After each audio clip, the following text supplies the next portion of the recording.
असद अवान साहब के 4 अशार सुन लेते हैं।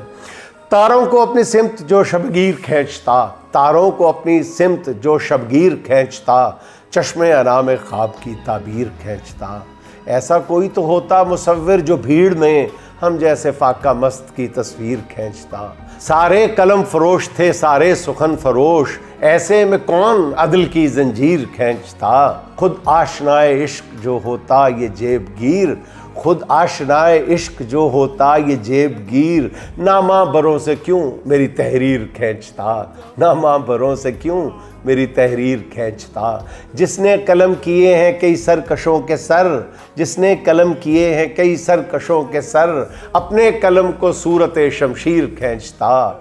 मक्तल में कितने लोग मेरे आस पास थे, मक्तल में कितने लोग मेरे आस पास थे, कोई तो मेरे सीने से भी तीर खींचता, कोई तो मेरे सीने से भी तीर खींचता। मैं तो जहाँ में शायर खुददार हूँ असद, कैसे मुझे ये बंदाए बेपीर खींचता, कैसे मुझे ये बंदाए बेपीर खींचता।